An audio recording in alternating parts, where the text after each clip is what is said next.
So I went ahead and got the new Apple AirTags, and in this video I'm going to show you what the actual setup process is like, setting it up for the first time on your iPhone. This is going to be a really quick video. The setup process is extremely easy. I definitely wanted you to have an idea of what it's like when you purchase your brand new Apple AirTag. So without further ado, go ahead and hit that like button and subscribe button down below the video so we can get started with the setup. Now, one of the first things you're going to see is that the AirTags actually don't come with a lot. It's really just the AirTag and some instructions on how to get everything set up. There's really not a lot that's needed in this particularly simple device, and you'll see that the setup process is equally just as simple as the packaging and the instructions are. So one of the first things you do is you're going to remove this plastic tag that comes with the AirTag that separates the battery from actually initiating the device. Once that's removed, the AirTag would automatically get picked up by your iOS device, and the setup process can then take place completely on your iPhone. You're just going to hit the connect option that pops up on your screen. Then it's going to ask you to name the AirTag. You can select from the pre-list that's created there, or you can custom name it based on where you're putting it. Be as descriptive as possible is what my suspicion would be, especially we're going to have a couple of these things. Hit continue, and then it's going to pop up just requesting to use the location-based services on your phone. Of course, this is one thing that you definitely want to enable. It's then going to ask you to confirm your registration information that's associated to your Apple ID. Once that is done, you're just going to hit that continue button again, and then it's just going to start the full setup of the AirTag for you automatically. Once the setup process is complete, it's going to make this really nifty sound.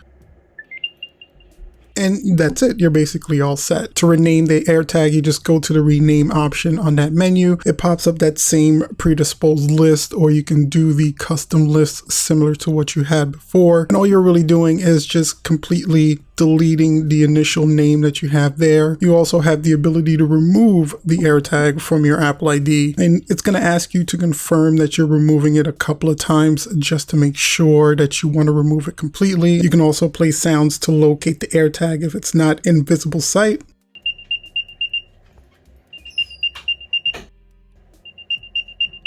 And you can also enable the loss mode. And this is in case you do lose the AirTag itself or the thing that the AirTag is connected to. Enabling this will give them a way to contact you, and you can just enter your phone number in, and I'll just throw any number in here so you guys can have an idea of what that full setup process looks like. Once the phone number is entered in, you would hit next. It's just going to ask you to confirm everything, the little message down below. You hit activate, and now if someone with an NFC device, even an Android device, finds it, all they would have to do is put the device next to the AirTag. It automatically scans it, and it brings up the notification page with all the information they need to get your AirTag and your device that it may be connected to back to you, hopefully. So anyway, guys, that's going to be the quick and easy setup for the AirTags. Let me know what you guys think of this device down below. Are you looking forward to getting one? Are you not interested at all? Is this something that you definitely would take advantage of? Go ahead and comment in the comment section down below. And while you're down there, if you enjoyed the video, don't forget to like, share, and definitely subscribe to the channel for more videos such as this one. As always, guys, make sure to stay safe out there. And until I see you guys next time,